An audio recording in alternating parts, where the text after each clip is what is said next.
Cincinnati person. I guess I'm the last speaker, and I'd like to welcome you all to Cincinnati, which is kind of late, but I'm glad you're here.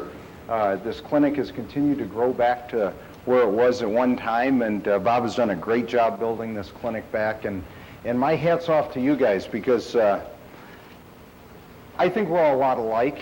I think there's a lot of guys in here who kind of feel the same way I do, that the thing they like most in life is football. You know, and more than that, a lot of times I don't even consider myself a football coach. In fact, there's a lot of times where I can't stand football. The only thing I like is offensive line play. You know, I'm kind of obsessed with that, and I think there's a lot of you that are that way. So we kind of get together, and we kind of love each other, you know, and we kind of talk about things, and we get excited about it, you know, and I absolutely love and thrive on coaching the offensive line. And I'm going to enjoy this tonight, and we're going to have a little fun here, and I'm going to kind of do it. McNally, as you know, is down in Puerto Rico, you know, and I am only filling his spot, not his place, obviously. And but when he first started these clinics, and I was at his first one, there were only a dozen of us there back in 1983, I guess it was. I was a nobody, still am. You know, I came from a small college. I was a horseshit player. You know, I didn't know anything about anything, really, you know, and he kind of, every question I ever asked, he would tell me the answer straight up. You know, and it was amazing. I had a guy I could go to, ask him a question, and he would tell me how to fix it. And I've been that way throughout my coaching career, you know, that I've had guys, you could ask them questions, and they would tell you the true answer. Now, every time I've ever spoke here before, I've always said, we don't videotape it, all right? Because that's what I do here. I believe that I'm going to tell you the truth, exactly what we do. And if you have any questions, I'm not going to sugarcoat it. I'm not going to say, I'm going to tell you exactly how we do it. If you leave here and you have any questions about how we do it, then shame on you, all right? Come up. I'll tell you exactly what you want to know. I got nowhere to go tonight. I mean, Jesus, I got my wife, but I see her enough as it is, you know? So I got nowhere to go. I'll be here late. I got more film than you could ever imagine, all right? And we can just go as long as you want to go, all right? And that's kind of, I feel very fortunate for where I am in my career and where I am in my life. Very fortunate, very blessed, and very thankful. And the reason it's happened for me is because people along the way helped me out and taught me football. I did not come out of the womb knowing how to fucking bucket step, believe me, all right? So that's what hopefully I can do tonight. We can go through these things, and we're going to go in three parts anyways. We're going to first talk about a play that's a G-boss play, all right, a guard pulling play. And as you know, that if you've heard me before, that in our running game, I love penetration. I love eight-man fronts. I love twisting. I love blitzing. There was a time back when I was coaching in college at little old Central Michigan, all right, that we played the big bad Michigan State team, all right, and they ran the stunt 4-3, and they were twisting all over the fucking place, and it was a crazy-ass defense, and we ran for more yards on that team than's ever been run. And what I'm saying, I like that. I don't think twisting is the way to stop good offensive football. I don't think blitzing is. I believe eight-man fronts. I sit there, we have a new offensive coordinator, Bob Brakowski, and I say, Bob, do me a favor. Only run when there's 8 in the box. If you see 9 in the box, audible to a run, would you please, all right? Because I just don't believe, and I'm not saying what's right or what's wrong. This is just what I believe. I believe that when you put 8 men in the box, that when you get past the linebackers, touchdown, I believe that. You got to get to the linebackers. You got to keep getting 4 yards. You got to keep working yards, and then you're gone. You get big runs. 4 years in a row, the Bengals have led the NFL in longest runs from scrimmage. All right, we have Corey Dillon. All right, but we're also not afraid of the big bad 8-man front either. All right, we I sit here to I don't want to pontificate in any way, but I'll just suffice it to say that we could be arguably the best rushing team in the league right now. The chase, if we have penetration, we block from the inside out and down block this way. We never, when a guy penetrates, try to displace him north and south, man. We don't knock people back off the ball when we're man blocking. We don't fire out. We are the worst goddamn team in football at knocking their asses straight off the ball. We don't do it. I don't coach it. We don't ever do it. We would do it against a team that's tighter, more of a two-gap team, but we would never take a guy that's trying to penetrate and knock him north and south. We'll do it on double teams. You can catch him on a double team if you do it right. All right? One thing, since I'm there, this is going to be a scatter topic. Where's Drosky? Every 10 minutes, he's going to blow the whistle, and I got different little tidbits that I'm going to share with you. But anyways, here's one that's just kind of random. I have no idea what I'm talking about, right? But here we go. We got a double team. If you want to knock that guy off the ball on a double team, and you got two guys that got to move him, all right? The most important thing is not that you get into that defender faster than he gets into you. The most important thing on a double team is that both blockers hit that fucking guy at the same exact time. Both guys hit him at the same exact time. Even if he comes forward, that you hit him at the same time. If one guy fires out and the other guy gets on top of him, then you get split on a double team. So what we do, we have the center and the guard. I didn't even know I was going to talk about this, right? But I got center, I got a guard right there. They're going to double team the nose. If we're going to double team that nose back and we're going to run like a lead draw play, a strong side isolation, whatever you want to call it, we take the center and we take a drop step with a back foot. A drop step with a back foot. And we hold it and we wait. And why do we take a drop step? We don't take a drop step. You've heard me say this before. We don't take a drop step because we're soft. We don't take a drop step because we don't want to hit anyone. We don't take a drop step because we're finesse blockers. We take a drop step because we want to get our hips lower than the defense. Because if our hips are lower, we have leverage. So we take a drop step to lower our hips to maintain leverage on the guy. When we hit with the man, every block we do, whether it's our hands or our flipper, it's an upward lift. Our tail is always down. Sometimes our shoulder pads, right, the football gods will fall over when they hear this, right? Sometimes our shoulder pads are higher than the guy we're blocking. Who gives a fuck, all right? I mean, we don't have a flat back all the time. All right? We have our hands underneath the guy. We have our hips lower than that guy. Our knees are bent. And when we start to get pushed, we've got the leverage because our hips are lower. That's a big thing. That's a big thing. You get a lot of guys, they try to block with a complete flat back like that, and there's no surge, there's no lifting, there's no driving, there's no hip snap. They got these big muscles in their butt, these big muscles in their legs, and you see a lot of these guys, I hate to say it because I hope they're not sponsoring your clinic here, but where's this thing? All right? I don't want to be critical, but I just kind of saw this right here, all right? Right here, all right? Right there. You're looking at 7 guys falling on their fucking face right now, all right? That's what you're looking at, all right? I saw that. I said, you got to kill me before I do that, all right? Honest to God, I'm not taking any shot at them because I think it's a terrific machine, but I wouldn't do that drill with them right there. That's 7 guys falling down. Right there, flat backs, getting fitted in. If you're going to do that, which I would do if I ran the wishbone, which I would do if I ran a split back veer, if you run any of those offenses, don't listen to a word I'm saying because there's no application, all right? Oh, here we go. We got a tidbit right there, all right? Good. We'll get back to that, all right? I had a guy named Brumfield. This is number 1. This guy, Scott Brumfield, was from Brigham Young. He was the biggest, slowest son of a bitch you ever saw in your life, all right? And we kind of figured out how Brumfield could be a good player. You all got big, slow guys, right? Some of you guys yourselves are big, slow coaches, right? That don't matter, all right? You got these big, slow guys. And here's the postulate, all right? This is a good one. The slower you are, the slower you should play. And I believe that, all right? Because the big guys try to get out in front of themselves too much, the slow guys, right? The most important thing is you're big and powerful and slow is sometimes you have to compensate your angle of approach slightly to compensate for your slowness.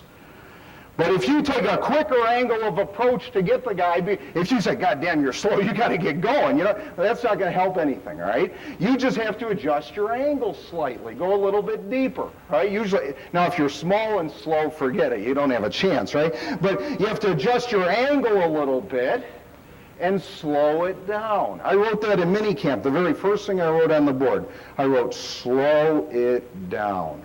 Slow everything down. Because that's the only way you can pick up the twists, it's the only way you can pick up the blitzes, it's the only way you can recognize everything you see. You can't fire out and be into the line of scrimmage too quickly before the defense can develop. We tell all the time with a guy, when he starts to move, if I'm going to block that guy and he moves, let him establish his position and then block him. A lot of times the guy will start to move. I'm just going to block that chair. I start to move, he moves, I lean. Oh shit, he crossed over. We all say crossed over, right? Big long step. Oh, I get out over myself and I can never sustain the block because I haven't allowed him to establish his position. So I allow him to establish his position and I use his momentum to move him. All right? And that's everything kind of what we do. Where was I? Does anyone remember what I was talking about before Drosky blew the whistle? Huh? Thank you. Upward lift on the hips, right? That's going to be the hardest thing. When you blow the whistle, you guys kind of remember what I was talking about, right? Hit on the upward lift. Everything we do is hitting on an upward lift. Whether it's pass protection, all right, or it's running, we're hitting on an upward lift. We're not standing straight up. We are rolling the hips. We're breaking the stalemate. And then we're snapping the hips. You're talking to the guy that invented the Lev sled. Well, it's the #1 sled in the world. I'm not going to give you the hour discussion on buy my sled. You know what I'm saying? I don't get a cut from the thing, but the only reason I got the sled is because I never believe these sleds that you hit and they go straight up. Or you hit them and they go straight out. Because that's not football. That's not blocking. Blocking is breaking the stalemate and then snapping your hips. All right? I relate it a lot to golfing. Right? I relate a lot to basketball. I relate it to everything. Whenever you have to generate an impetus, right? I don't see any golfers hitting with a flat back. I know that, right? They bring their hips, they bring their legs, everything goes through, and there they go. It's athletic, right? Why can't blocking be athletic like everything else, right? And that's kind of how I look at it. We're going to talk about this 3 parts, as I've started to say about 4 times, right? 3 parts to this talk tonight. The first part is we're going to talk about a G-boss play, right? Why? Because we only have, that's where I was before I got sidetracked, we only run 2 types of blocks effectively most of the time. If a guy's penetrating, we down block from the inside out. We call that chase, all right? We down block from the inside out. When his momentum goes this way, I knock him sideways. I displace his momentum. We do that. The other kind of blocking that we do is if this guy's penetrating from the inside out, we knock him this way. All right, so we down block, we block inside out. We were talking last night, Coach Strollo mentioned, he said, so really you're running a Don Chase is really down blocking from the inside out. Last time we talked about, I gave you 75 coaching points on the chase. Now I've got 75 film clips of the 75 coaching points on the chase, all right? So anyone who wants to stick around, I know Keppel will be here. He ain't going anywhere, huh? All right, me and Keppel will be here at midnight, all right? We'll be going over the chase, right? So anyone who wants to stay and go through it, just go ahead and do it, all right? These plays work. I'm not saying that they're the only plays, all right? I'm not saying it's the only way to do things. It's just the right way to do things. No, all right, here we go. The first play we're going to talk about is a G-boss play. And this is an excellent play, and the reason I decided to talk about that play is it kind of fits in with the 8-man front theme of tonight's discussion, the penetration, the blitzing, the twisting, all that kind of thing. All right, that when we're seeing the penetration from the defenses like they're playing in modern day football, and you're seeing more and more of it, every college I go and sees the same, all right? More 8-man fronts, all that stuff. fit the safeties in. I'll share that when the camera's off, right? So here we go. The first look, if we see a tackle bubble like this, all right, if we see a tackle bubble and we're going to run the G-Boss play, I'll give you the rules very simple, then I'm going to put the tape on with all the coaching points, right? The rules very simple is when it's a tackle bubble, the tight end is going to gap down to the inside. If the defensive end is outside, he'll gap inside to the linebacker. If the defensive end is aligned inside, he'll block the defensive end. He has inside gap responsibility, all right? The tackle, when he's uncovered, he'll block down as well, and we'll get into the coaching points of the down block, all right?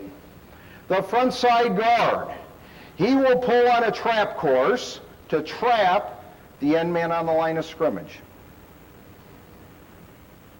I'll get into the trap pulling technique. If the guard is alert that the guy's in a 7 technique and the tight end will alert him that he's in a 7 technique, then he will pull with a deeper course unless there's a man outside the defensive end on the line of scrimmage. In that case, he would just trap one hole wider. But if this man outside the defensive end were off the line of scrimmage, then he and the fullback are going to now work together.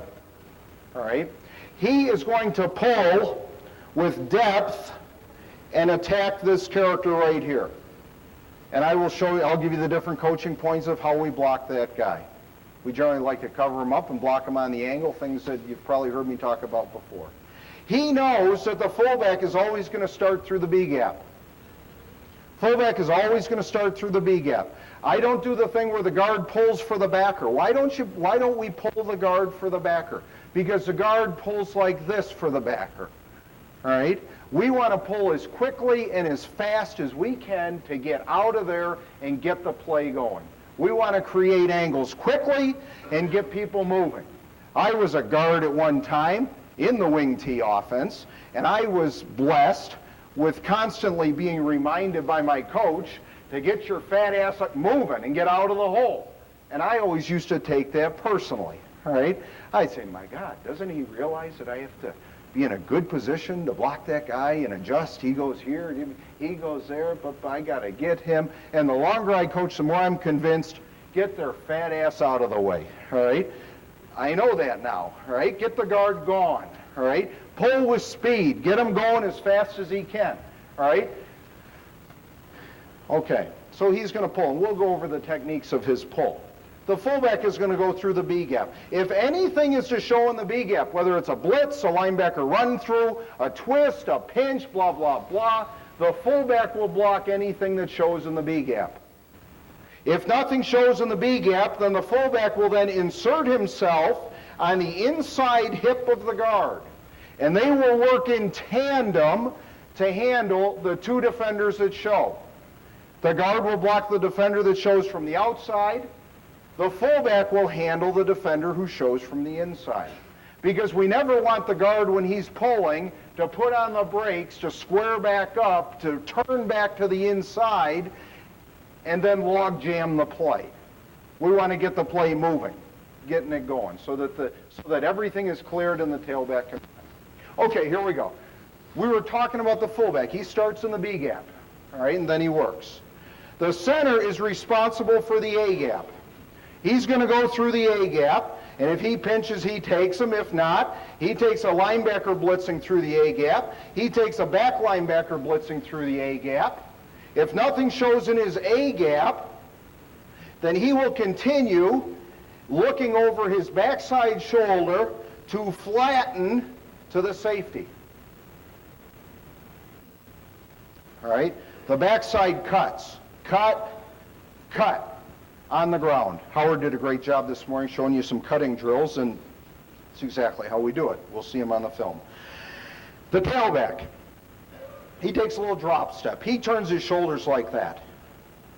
He runs at the inside leg of the tight end. All right? We want to get the defense to go sideways.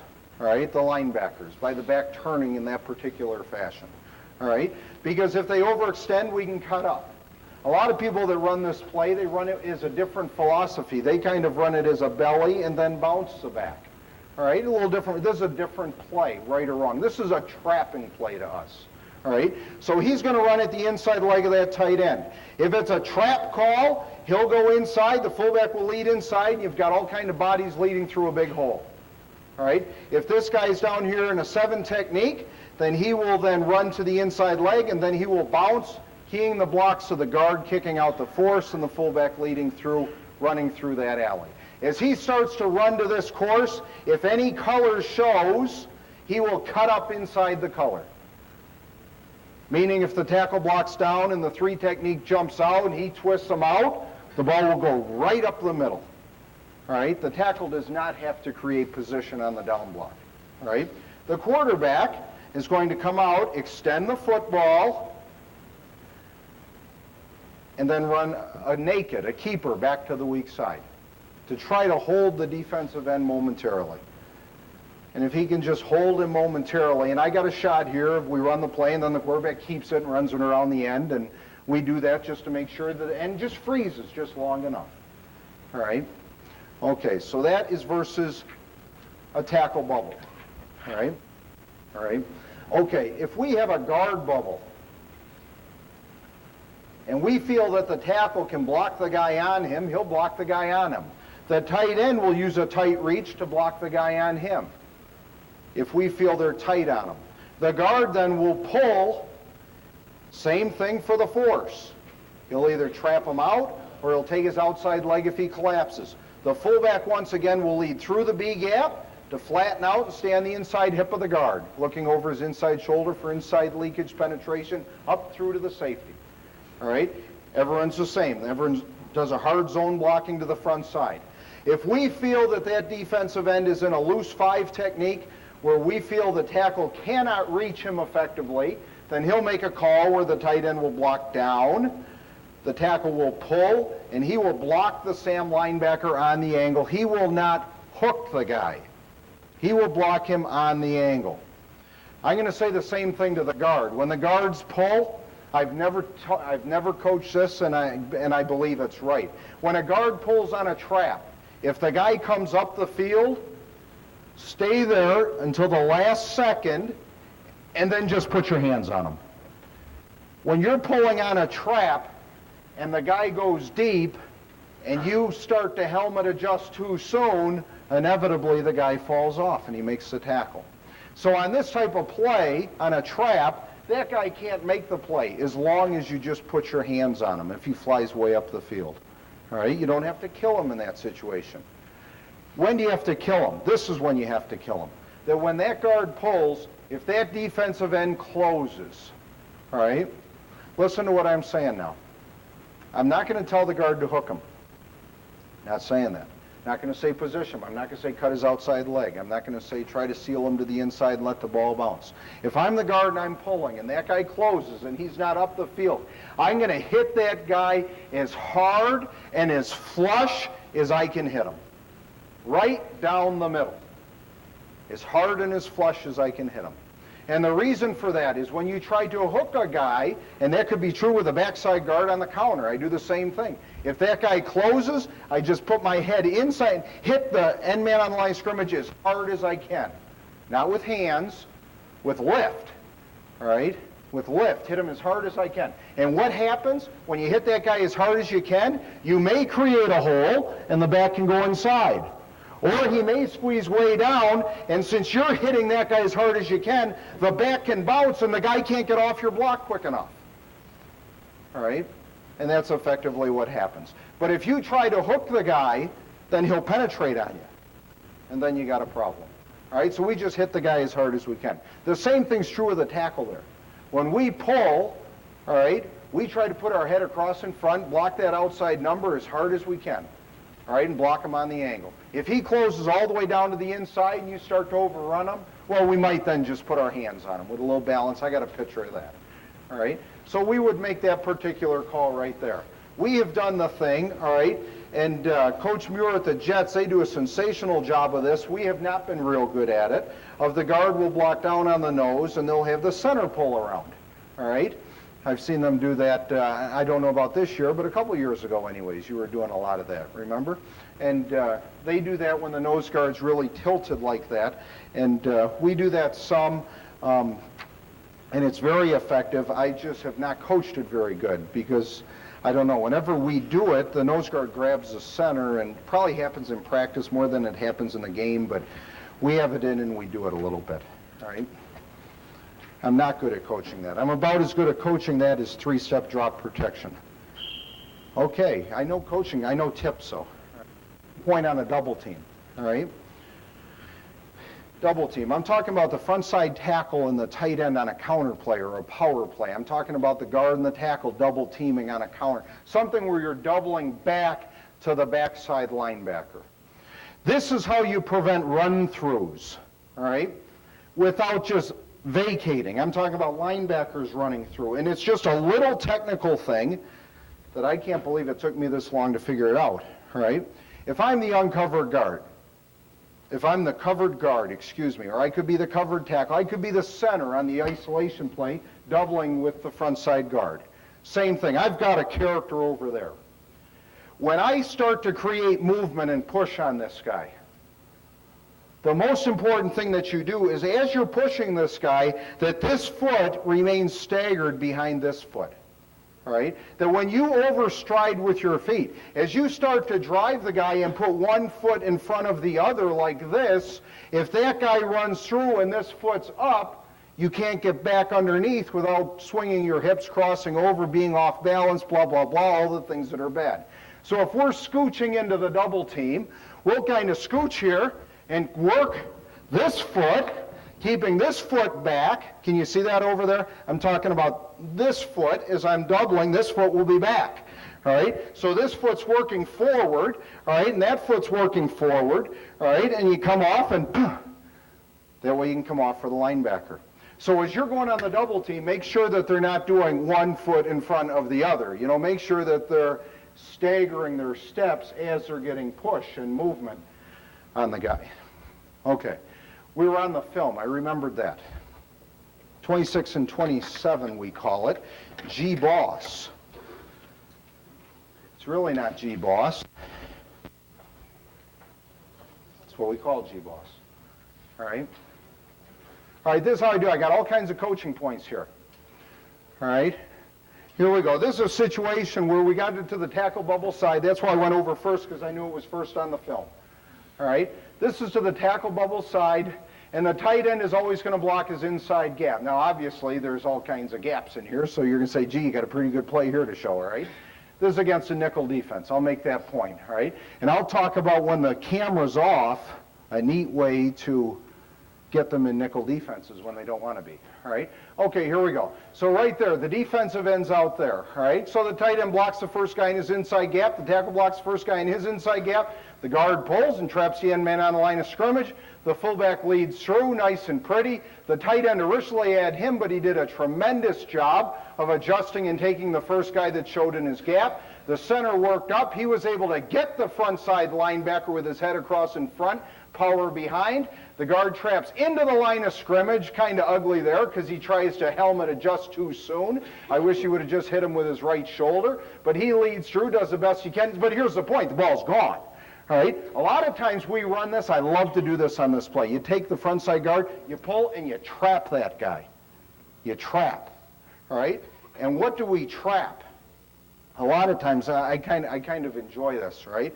A lot of times a guy will close, keeping his shoulders square like this, the way the defensive coaches will teach him to do that. They'll close like this, all right?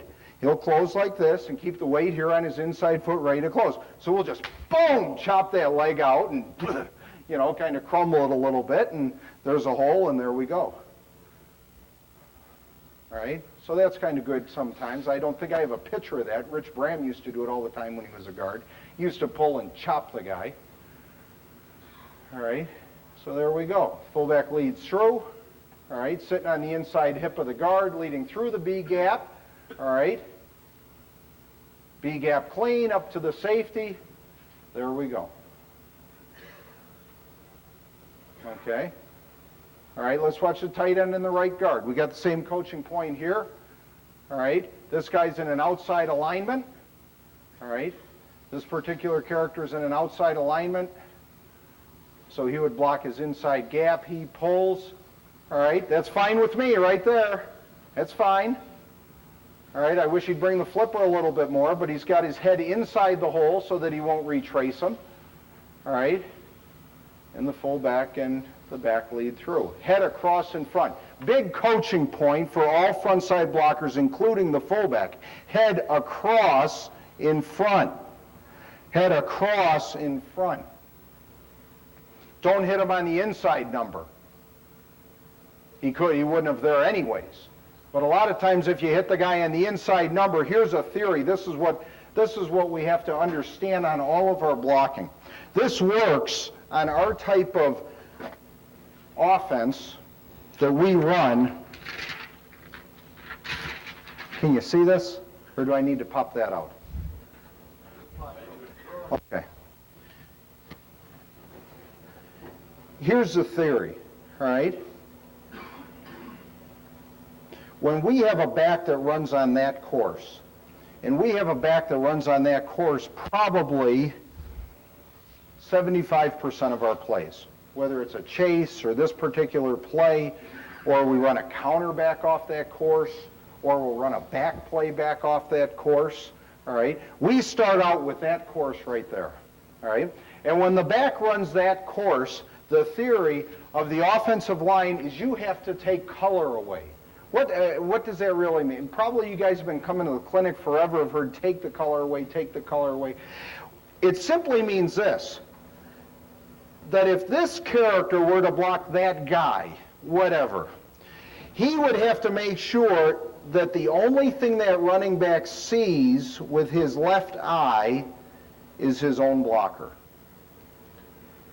That's what taking color away means, all right? It also means if this defensive end was in a 5 technique like that, if he were to run on this course, the only thing that running back would see in this situation is a black shirt, all right? We can't do anything, and we do that all the time when we run, whether it's our chase play or our G-bar or anything. If when we're blocking a guy and you freeze it, and you can see a white shirt hanging off on the outside, the back has no choice but to abort it and go like that. And then everything falls apart. That's what taking color away means. That's why the fullback, when you lead through on this particular play and you have a guy to block, it could be a backer, it could be a safety, it could be whoever it is, even if he goes like that, and this is true of all blockers in our offense, regardless of position. If he goes like that, we will not block him out and turn him and put our butt in the hole that way. Because the back will see color hanging off to the outside. What we do, and we work on it awfully hard, that when that guy jumps out to the outside, this guy will helmet adjust. You've all heard Jimmy talk about helmet adjusting.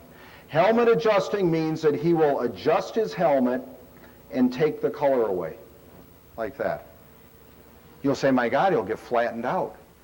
That when he goes to block that guy and he's penetrating like that, why not just take him out?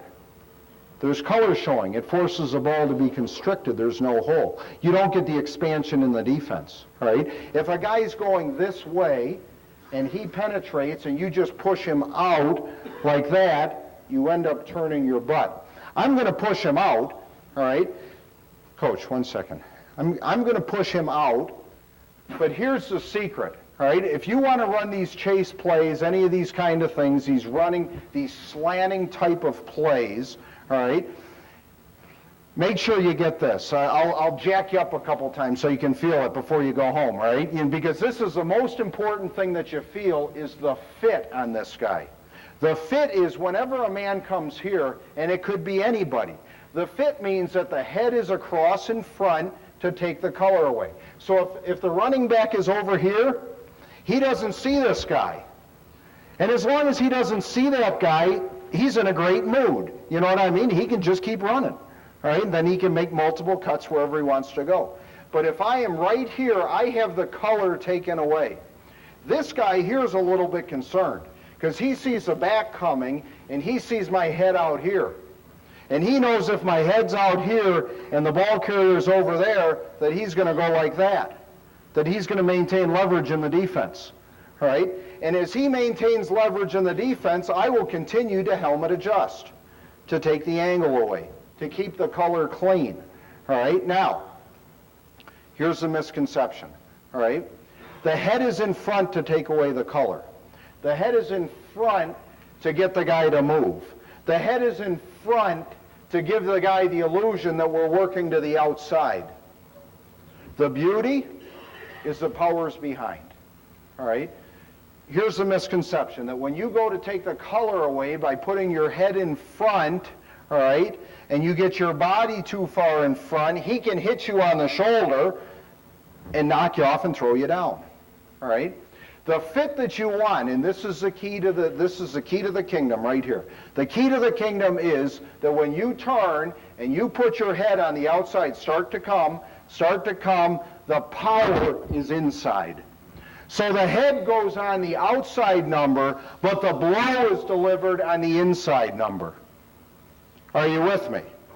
If you didn't get that, and as simple as that is, I mean, that takes forever for my guys to get that. But when they get it, it's like riding a bike, you know, because all of a sudden now the guy's penetrating, his momentum is this way, my head is across in front, all right? But he can see that he's in a very vulnerable position right now, that you're just going to, boom, knock him right off his feet and displace his momentum. I would never do the same thing. If that guy was there and he was penetrating on that angle, and I'm talking an open space here, all right? I would never try to get over here and do that to the guy. Never, all right? Because when I do that, catch me, all right? Right there, catch me. Boom. You know what I'm saying? He's going to catch me in it, and I've got no power, I've got no strike. I would also never do this. That when I go to block a guy and he penetrates like that, I would never go like this, all right? Because the back's coming like that, all right? And there's color showing, and I get no momentum, I get no push. Right? Here's a point for the guard, pulling guard. No hole, make a hole. No hole, make a hole. Right? And how do you make a hole? By practicing hitting the Crowther sled, just like Howard Mudd showed today. Right? Trapping, creating movement, displacing him, doing a flipper. We got flippers. We got two kinds of flippers. We got front flippers and we got side flippers.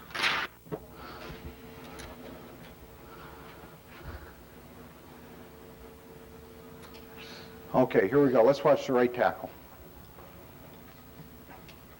All right, this is a down block. We take a lateral step with the inside foot. The tackle takes a lateral step with the inside foot. Coach, why don't you take a lead step with the inside foot? We would take more of probably a lead step, turning our shoulders a little bit, if the right guard was going to block down to the inside to give the 3 technique the illusion that he has to close. Are you with me? If we were running that kind of scheme, not a double team, but if we were running a scheme where he was releasing to the inside, we would anticipate him closing, and we would block down like that. That's one kind of down block we have. We got another kind of down block. If we were going to double team these guys north and south, like on a power or a counter play, we would take a lateral step, a gap step, and push and get north. All right, here's a little tip. One of the key points about, I said the double team, one of the key points is both guys hit the guy at the exact same time.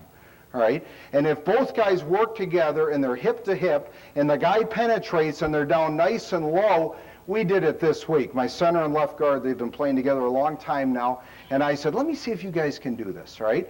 I know they can hit the nose guard at the same time on the isolation play, right? I got film of the ISO if anyone wants to see it after, right? I know they can hit the nose guard at exactly the same time. They got the timing down. They got a feel for each other.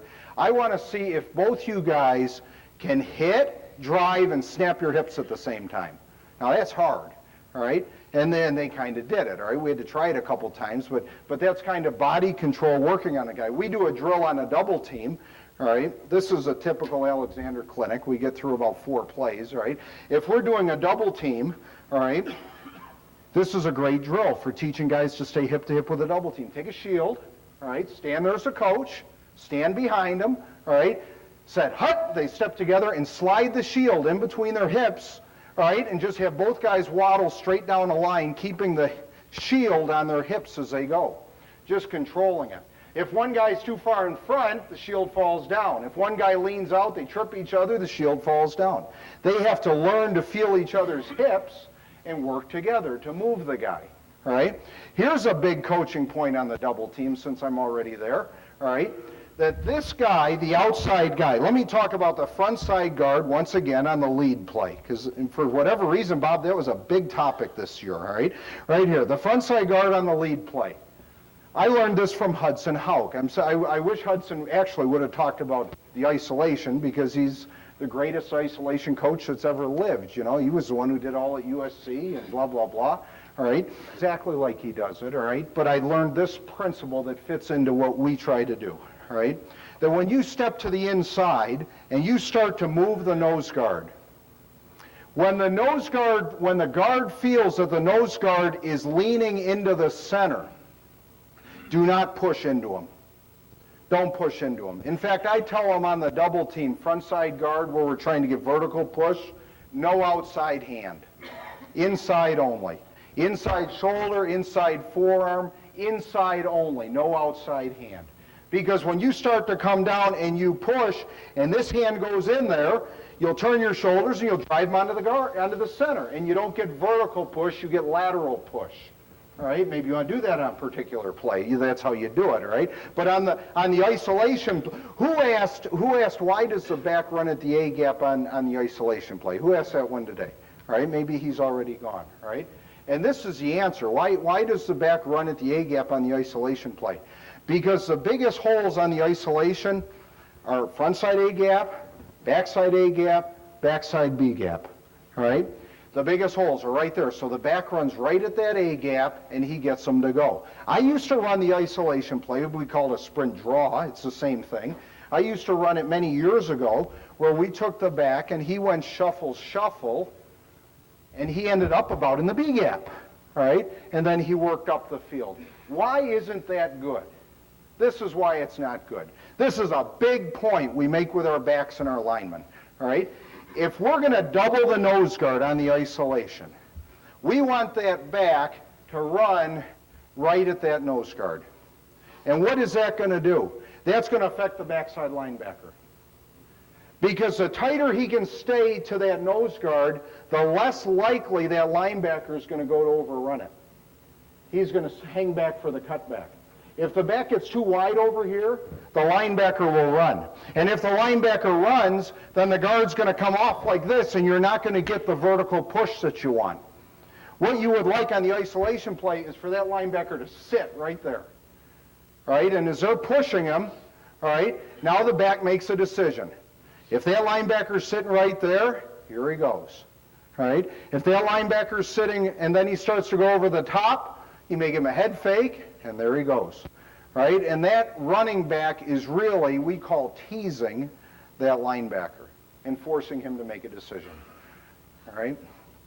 Okay, so we're still on this G play. All right, there we go. So that's the right tackle. He takes a lateral step on the down block. It's lateral. This is the type of down block where we're pulling the onside guard. He steps lateral because if the guy jumps out, if he were to take a lead step and turn his shoulders and the guy jumped out, he'd whiff. He wouldn't be able to turn his hips back around quickly enough. So he takes a lateral step, the guy jumps out, he works up the field, he locks out the outside arm, he works his hips around, and seals the guy. High hips on the finish is the coaching point. So the guard pulls around, there we go. Since tight end's blocking his inside gap, then the guard will continue and take the next guy who happens to be the Sam there, all right? Here's the deal why the back wants to stay inside out on all these things. This is the back teasing. Watch this. This is the back. He will see that the defensive end's starting to jump out. When he does that, he gets them to wiggle. And then he cuts north and south.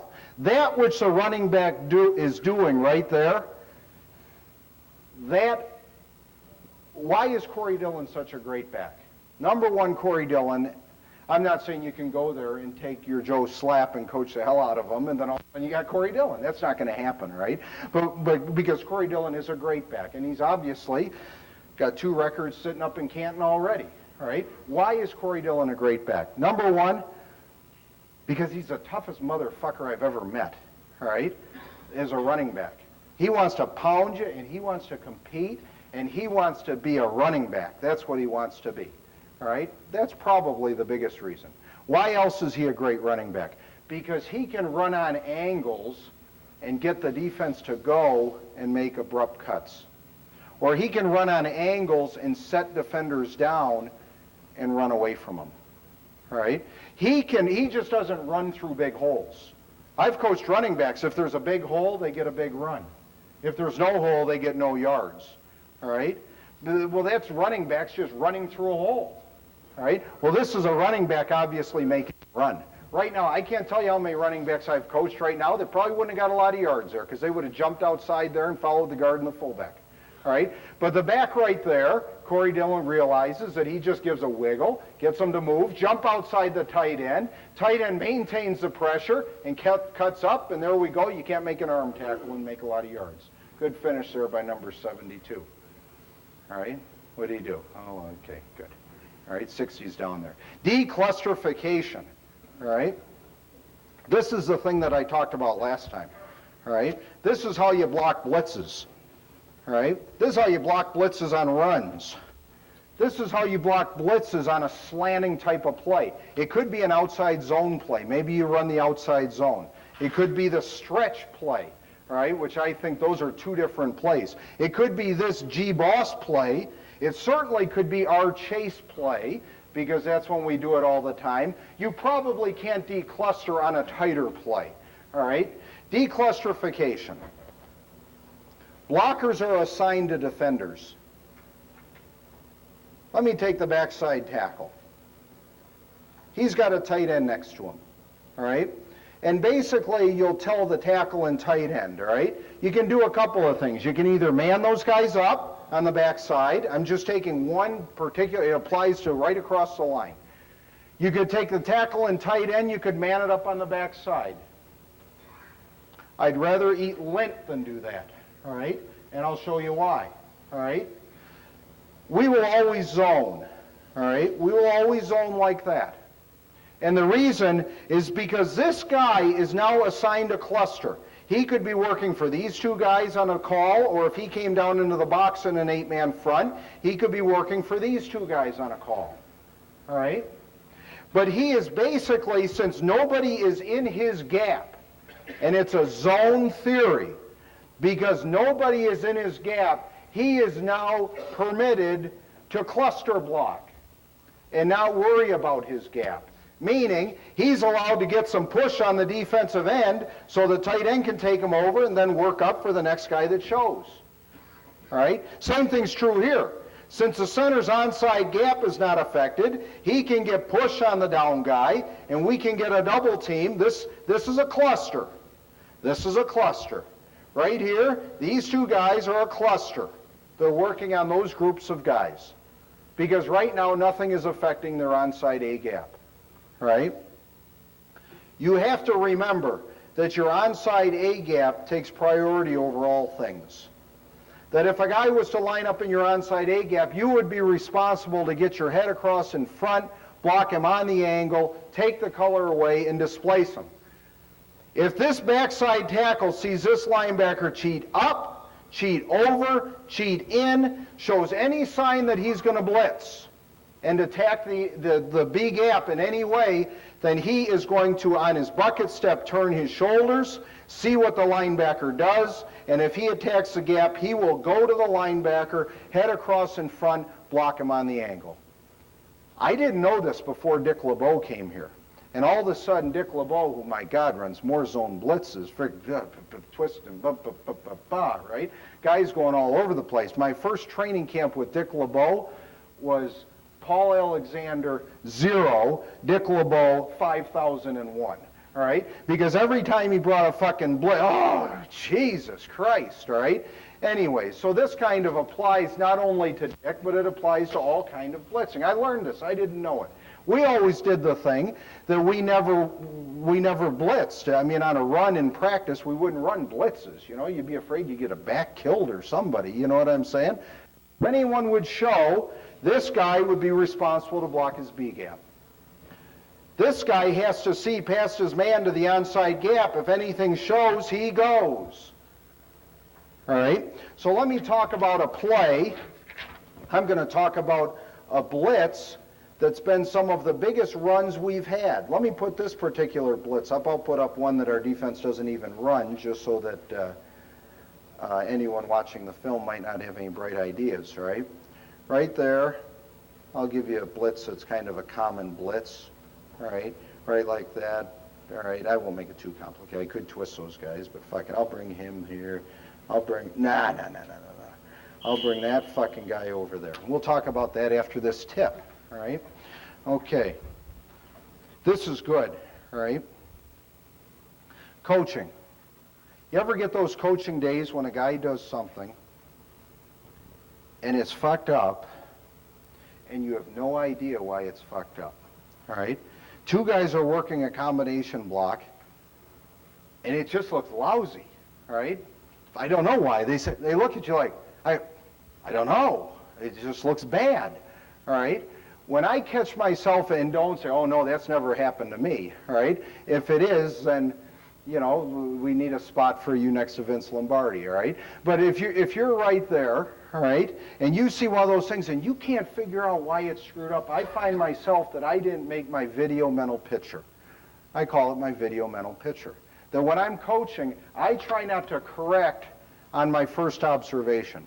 That when a play's run, a combination is done in the game, all right, I don't look to see, I try not to get emotionally involved, run, you know, or whatever it is. The only thing I try to do when I watch the play is I try to be a video camera.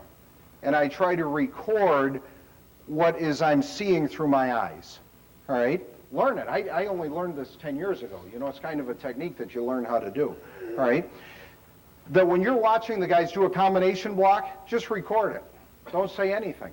And if it doesn't look right, it happened just the other day in practice. I got Richmond Webb, all right? And they ran a combination block, and I'm sitting there going,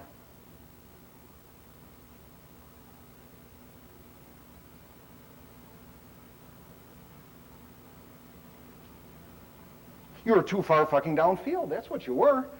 That's kind of how I coach a little bit. You know what I mean? If you make the video picture, what did I just do there? I kind of went back and forth, back and forth. I had the clicker in my head, back and forth, back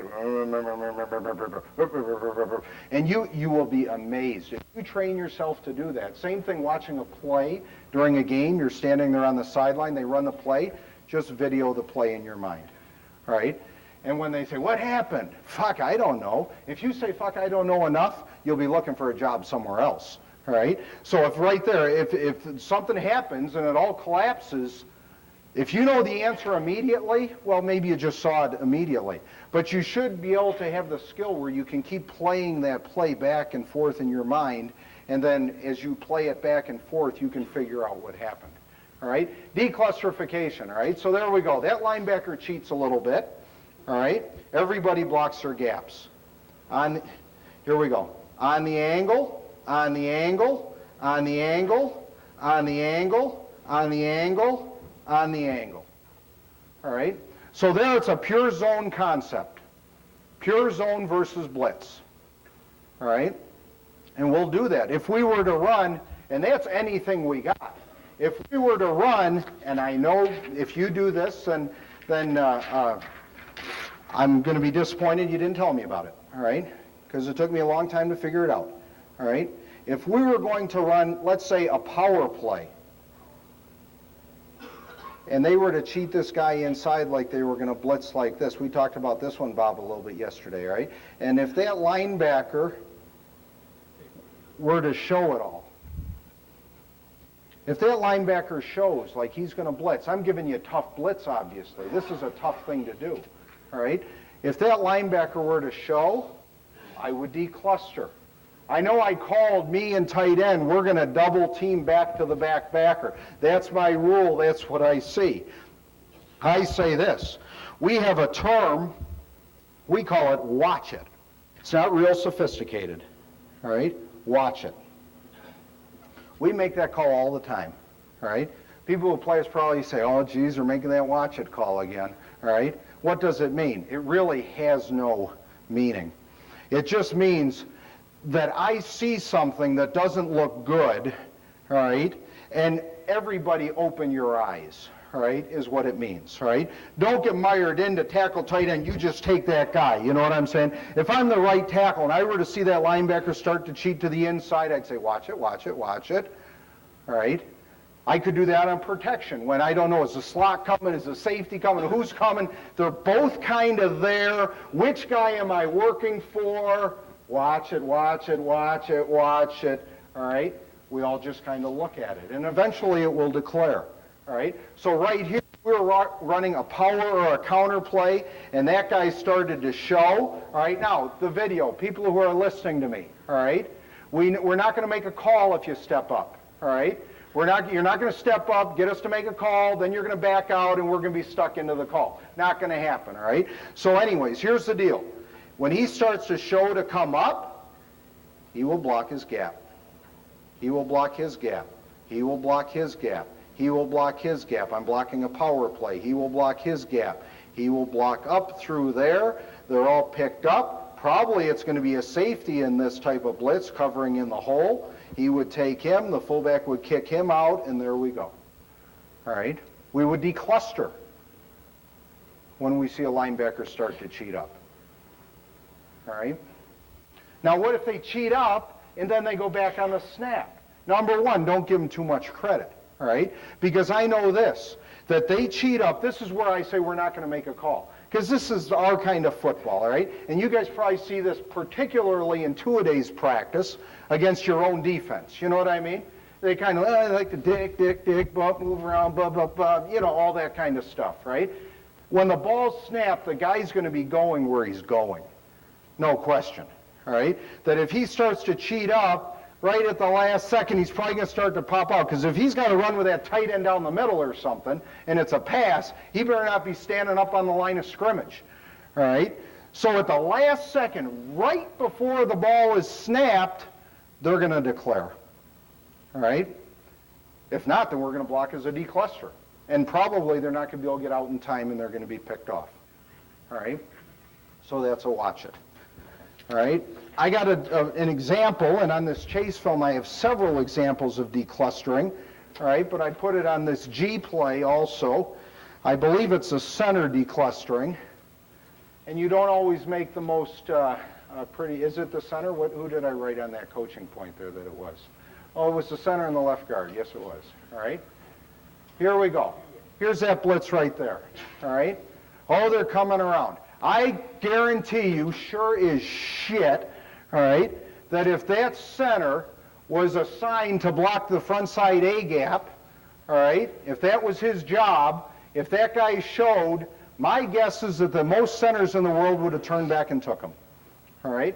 But this is declustering. The center sees that this guy's starting to come. He sees this guy creeping over. He's got his onside A gap. He keeps coming. He keeps coming. He keeps working. He takes the backside guy. He takes number 40. Look at the left guard here. All right? Look at the left. Isn't that beautiful? All right? You'd say, my God, he's not hitting anybody. All right? The left guard right there. He and the backside tackle. Stay with me now. If you understand this, then you can do these things against blitzes. The backside guard and the backside tackle are working for this guy, right? That's who they got. Everybody knows that. It's common sense. Pretend you're the left guard. What do you see? I'm the left guard. What do you see? Oh, geez, I see something creeping over there into the 59. I take a bucket step with the right foot. I brace it on the ground. Ooh, I see the angle that number 40 is taking. Here comes 59. I adjust off my second step, which is what the right guard's going to do. Bucket and adjust. Head across in front. Block him on the angle. Backside shoulder. So this guy went from blocking this guy to adjusting off the bucket to blocking that guy. So the point I made, the first note I wrote in minicamp on the board, big up in the top, slow it down. All right? Probably, whether I got watch it out of my mouth or not, I'd probably see those linebackers starting to creep right before the snap, and I would hold on the bucket step. Hold it. Here's one that I got on the chase thing. All right? If we get to it, all right? I used to mistakenly coach in our particular offense now. I'm not saying that it doesn't work in other offenses. Our offense, it doesn't work. I used to coach very hard. How fast can you bring your second step? Get that second step as fast as you can bring it. Now, I think that's true when you're the center and the guy's offsides crowding the line of scrimmage. You got to bring the back leg as quick as you can to get on the angle to block the guy. You can't be dancing around because the guy can penetrate, all right? But if I'm off the ball and I'm a guard or a tackle, I tell him, slow it down. Where did I get it from? I got it from Jim Huber. Where did I see, I thought I saw Jim here. No? Okay. There we go. I see Timmy over there. That's who I saw. All right, I got this from Wisconsin. I was fortunate. I went there a couple of years ago. They had some players coming out, and I asked if I could come up and watch spring practice because there is not a college program in the country that I admire more than the way those guys coach their offensive line. They are magnificent, all right? So I went up there the day before because I wanted to see what it was about. You know, and Jim Huber, hell, when he was in Minnesota, he was a lead step coach, and I almost went to lead stepping. He coached it so well, all right? And then he's over at Wisconsin, and everything's a bucket step now. Well, this is what he said when I was at that practice, maybe 100 times as the practice went on. Stick your foot in the ground. Stick your foot in the ground. All right, now remember, stick your foot in the ground. You know, and I'm going, okay, I've written that down about 10 times now, right? And he still said about, Tim, you probably heard that a million times. You say it yourself, right? Stick that foot in the ground. What does that mean? Stick your foot in the ground means don't bring the second step too fast. That's what I took from it. Maybe I'm wrong, all right? But at least that's how it applies to what we do. When you stick this foot in the ground, stick it in the ground, stick it in the ground, stick it in the ground, direct off your second step. Let me throw this in here right now. Let me show you one little clip of an individual drill. It's the first drill we do every day, all right? And then I'm going to show you on the film, if we ever get to the end of these things, when they do it right and when they do it wrong. I'm going to say that this is one of those tidbits, all right? Right here, for this particular one. Well, no, this is interesting. This is how you block the draw play against all the different twists, right? But I worked on that the other day. Draws are great against twists now. Oh my God, please twist. What's that? Yeah, these are Wiley squares, right, like that. Come all over the place. We got this Prex field out here. It's 300 yards now. It's the biggest, it's the most beautiful thing other than Central Park in the world. It is the most beautiful grass. They put us in a 20-yard fucking area, all right? And it's 3 grass fields. I mean, it's more grass than you could ever see, all right? But we're in there 20 yards, and we're just loving it, all right? I'm going to tell Wiley, I think this clinic from now on, here's a suggestion, all right? That when guys come, they got to bring their press guide or newspaper or program or something that proves Tom Bratton, offensive line coach, Maryland. You know what I'm saying? All right, Tom, you can come in, you can sit up here in the front, all right? If you bring in one that says Jim Schiffer, quarterback coach, Millersville, which he's not, we're going to have a roped-off fucking area back in the corner, and you can sit your ass over there and watch this clinic, all right? All right, here we go. All right, here we go. This is called directing off the first step. This is the first drill we do every day. We do these silly drills every day, these footwork drills. We do them every day. And they take 10 minutes, all right? And we go right down the circuit, and we work on the footwork drills every day. He's taking a bucket step off 1. The coach is pointing. Coach Garrett is pointing, and he's going that way, bringing his second step, all right? Here's Brock. Here's a bucket, and he points this way. Whoop, now he directs off his second step, going back that way, holding the weight centered the whole time. Here's Willie, a magnificent player. All right, here it is, bucket and back. Directing off the second step. It's the first drill we do every day.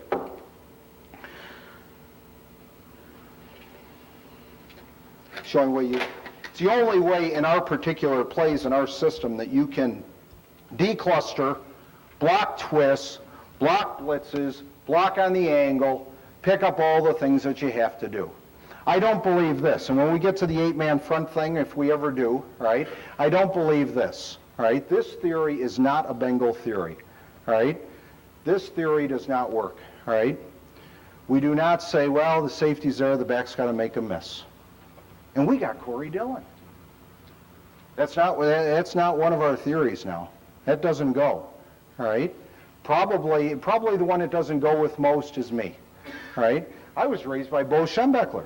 All right, Bo Schembechler taught me how to coach football, and he believed in bonnet blocking. You know, bonnet blocking means there's a hat on every fucking hat. All right, and that's what it means. If there's a safety that's filling in there and being a problem, if we're there until 6 o'clock in the morning to figure out how we're going to get a hat on that guy, we're going to get a hat on that guy. All right, and that's what we're going to do. All right. So occasionally they give something that we haven't figured out and he's got to make a miss, but I'm saying that's not our philosophy. Our philosophy is we're going to figure out a way, however we have to adjust our schemes to get a hat on a hat. This is not part of our theory. Part of our theory is not this. Oh, geez, they got us that time. They did that. Right? That's not part of our theory. All right? We got to have answers to everything we do. Here they go. Here's that weird inside cross blitz right there. Here's an answer you had to come up with. All right? How do you do it? You decluster. The linebackers are showing inside. There we go. Keep going.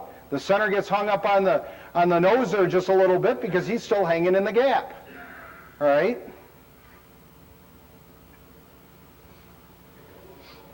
Here we go, center. We are in great shape if you can get the Mike linebacker who's stacked to the front side. Like that one, you already saw that one, we just showed it again. But I got some of these same plays on here just to make a coaching point about a guy. Center, if you can get that stacked linebacker, we're in hog heaven. And he goes flat. Look at the angle he takes. What is the angle that we take on these plays? All right, that's a question. What is the angle that we take on these plays? How do we go? Are we going to double with the down guy? The linebackers tell us the angle that we're going to take. The alignment and the depth of the linebackers tell us the angle we're going to take. If we're a center to a backside guy and we're running any type of effectively outside zone blocking scheme or even a chase, if a linebacker is here, and let's say there's a nose guard there for this illustration. If a linebacker is here, we aim one man past the linebacker, and we strike a stake in the ground. And that one man past the linebacker is the angle that we're going to take. So the center is going to take a drop step, and he's going to work that angle with his left shoulder on that stake in the ground. This guard is going to take a drop step, and he's going to cover up that angle as well by putting his left shoulder across in front of that stake in the ground. So all these things, how do these angles change? My God, you'd work on 6 million. Okay, now let's work on this combination block. He's here. Guard, center, you can hit him a little bit more. Right? Guard, you can turn a little bit more. Oh, well, what if he's here? What if he's here? What if he's here? What if he's here? Simple rule. One man past the linebacker, drop the stake, draw the line, run the outside of the line. And that's how we do it. All right, so they both see that. So they both know that the angle that they would take so that they can mesh together.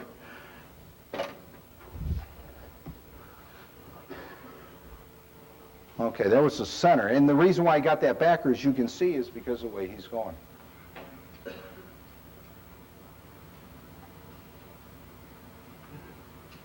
No whistle, Art?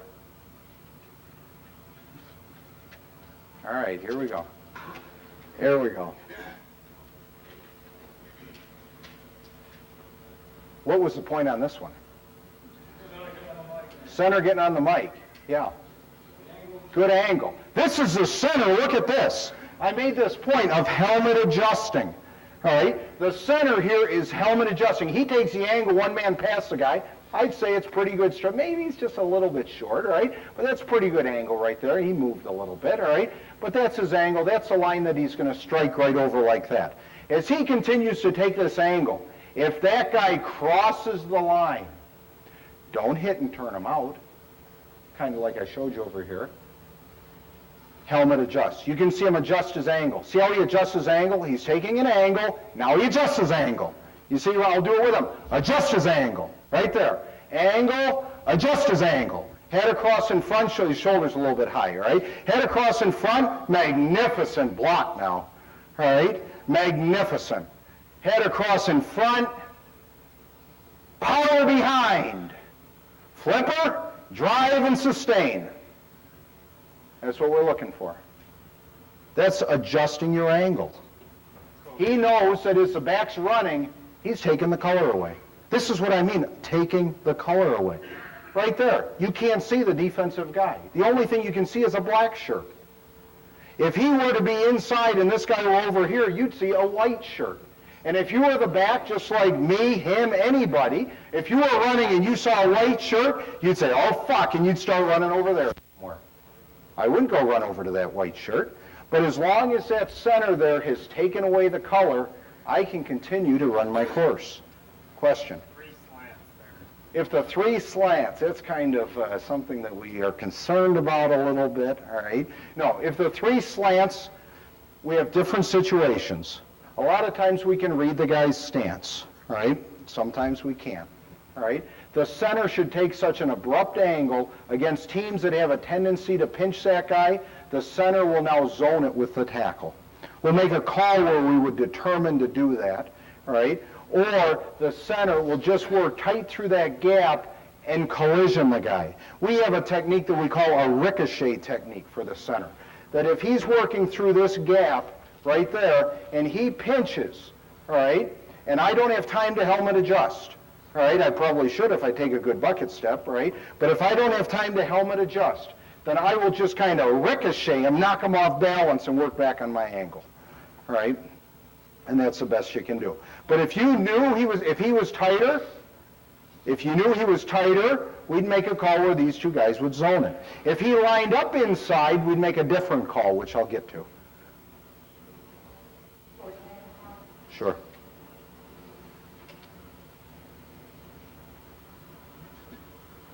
There's that lateral step again on the down block. There's good effort down there. Look at this effort right there. Right there. How many of you guys are, I'll put you in two categories, raise your hand. How many of you guys are either either college coaches, right, or Catholic high school coaches? What I'm saying, people who can recruit their players, all right? Raise your hand, all right? How many of you guys can recruit your players? All right, good, right? I can recruit my players. The best part of my job, I got the best position coaching job in the National Football League. I believe that. Because at the Bengals, the coaches pick the players. I go around every school in the country. I find the guys. I decide who we're going to draft. I kind of recommend a guy. You kind of put your name on him a little bit. It's good. It kind of fits into your system, what you're doing, blah, blah, blah. It's like anything else. If we won the Super Bowl, probably everyone would do it, all right? But everybody copies, all right? But that's what we do, all right? And that's what we did back when the Bengals were in Super Bowls, too. So it's not a bad theory for local guys here that read the paper too much, right? So what we do is we go out and we evaluate, blah, blah, blah, and we pick them. And this is what I've learned after 20 years of coaching college or pro football where I was able to pick the players. I like big guys. I'll start with that, all right? Second of all, I find the toughest motherfuckers alive. That's what I find. Very simple, all right? Very simple. I send questionnaires out to all the coaches when they have players. A lot of you guys, I am so thankful that you guys return those to me. A lot of times the guys will know that. If he's a pussy, they'll just say, hey, this guy's a pussy, and send it back. They'll never hear from me, all right? I do not want, oh my God.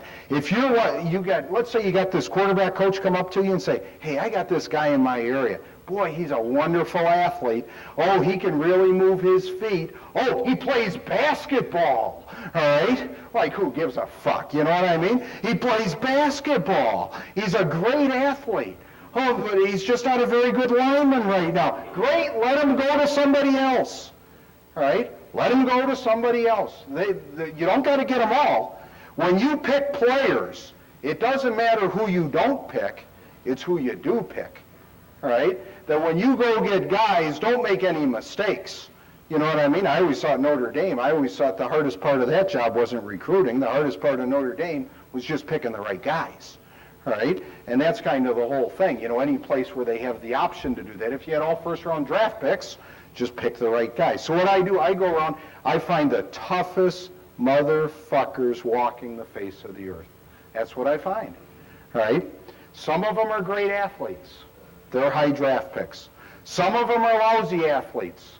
They play 10 years, right? It's amazing, isn't it? It's amazing that the tough guys, and you probably see that, the tough guys just seem to hang on a little bit. They just keep figuring it out, smart, tough, blah, blah, blah, like football, because I know this, right? Our running game is based on two philosophies, right? And I say this to the team, I'll bet 3 days don't go by when I don't say this to our offensive team, right?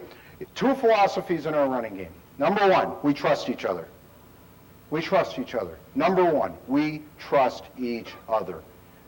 I'm going to take the right angles, you're going to run the right course. I'm going to put my head in the right spot, you're going to make the right cuts. I'm going to block as a receiver, I'm going to block for you when you catch it. I'm going to block as a quarterback, I'm going to block for you when you throw it. We're going to be a team, and we're going to trust each other, and we're going to work together, right? Now, as a pro coach, most guys would try to fire you for saying something like that, right? Because they say in pro football, you can't motivate the people, right? They say in pro football that motivation doesn't matter, that the players have to motivate themselves. I think that's the biggest horse shit I ever heard in my life, right? I think you have demands you put on people. You can expect certain things for them to conduct themselves a certain way, and you demand it and you get it. If you were to say, oh my God, older guys, you can't change them. You can't change older guys. Well, then why are there ministers and priests, right? People change, right? You can change people if it fits into your team. If they don't change, you get somebody else. At least that's what we do, right? So we trust each other. That's number one. We trust each other. Number two, and that's why you see on these films, you see guys doing things pretty good. Not that I'm saying that it's right and they make mistakes like everybody else and they drive you crazy, right? But they do this. I'm into this. This is a great line. I tell them all the time. Every day I tell them, drink the Kool-Aid. Drink it. Drink it. Kind of like Jimmy Jones, you know what I mean? Huh? They all kind of drank the Kool-Aid and they all died. But they all died together. You know what I mean? They all kind of went together. I tell the guys, drink it. Drink it. Take a little sip.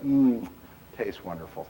All right? That's what we do. We drink the Kool-Aid. Bring your thermoses in. All right? We're going to fill them up. All right? So we trust each other. The number two thing we do is that we believe we're tougher than anyone else. And we believe that. We talk about that.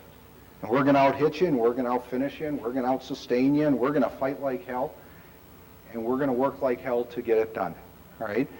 And we just keep going over those things over and over and over again. We talk about them. You got to talk about it. You got to talk about finishing and effort and sustain and desire and attitude. You got to talk about those things all the time with your team. You got to brainwash them. You got to keep shoving the Kool-Aid down their throat so that all of a sudden, geez, I'm one tough son of a bitch, all right? And they probably were to start with, but if you keep telling them that, they'll expect to act that way. All right, here we go. Center does a great job here, but I'd say just cut him probably. The center gets knocked sideways a little bit, but let me tell you, that is one hell of a hard block, all right, trying to get that linebacker who's going fast, all right? But he just kind of gets on him enough, he knocks him down, and it's not real pretty, but... All right, here we go. What do I got here? Okay. Okay, here, you guys stop doing this, please, I beg you, all right? Because when I get the guys...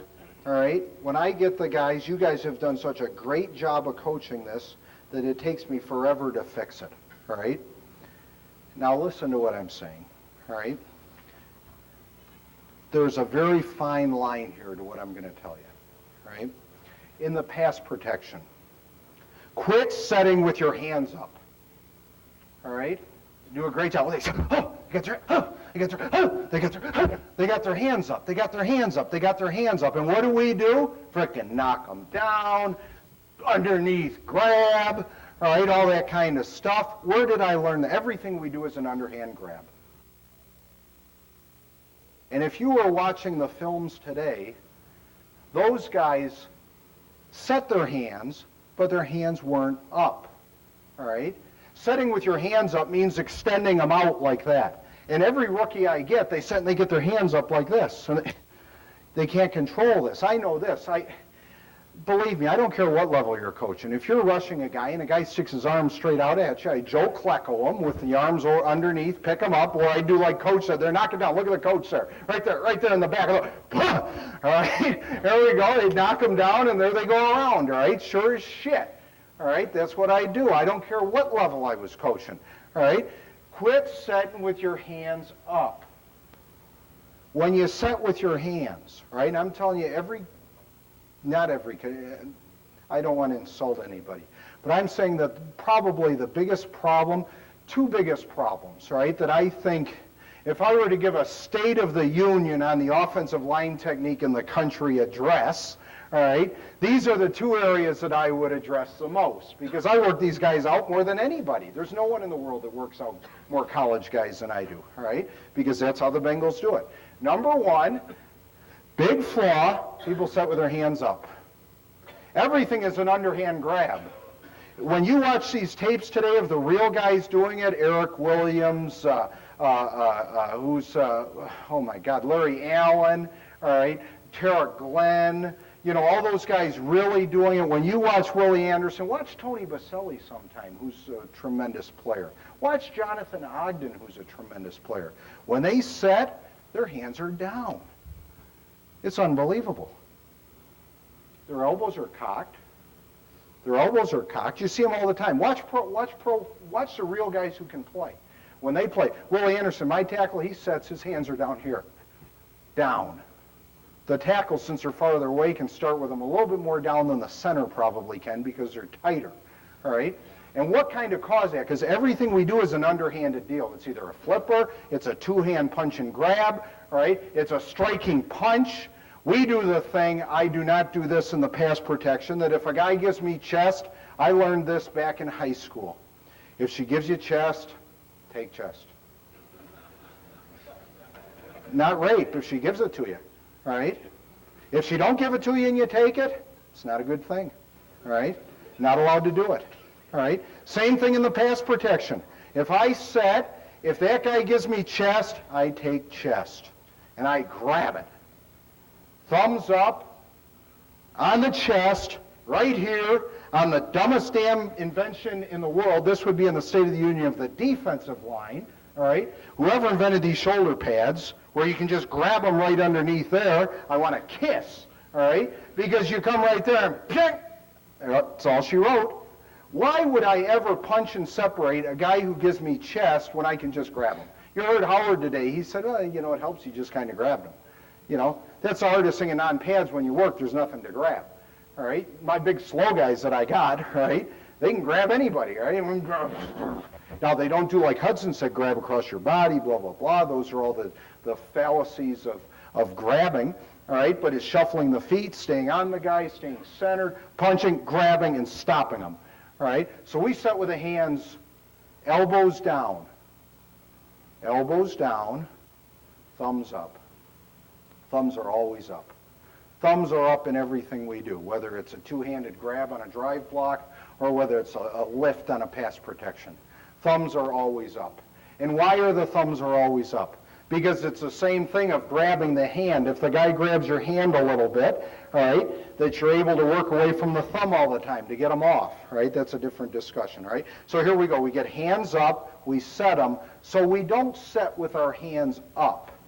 We set our hands. And there's a subtle distinction. I'm not saying we set like this or set down, right? We set with the elbows cocked and the hands ready to strike. You see him. Where did I learn that from? This is where I learned it from. There was a guy named Chip Myers who was a receiver coach at the Jets, who was a tremendous coach. He was a great player for the Bengals back in the 70s. All right, he is now deceased. He was at Minnesota. And we had a receiver named Chris Burkett. Chris Burkett was a receiver with tremendous ability, had bounced around to a half a dozen teams, and the reason why he had bounced around to a half a dozen teams is because he would drop a lot of balls. How many of you guys are skill guys, right? All right?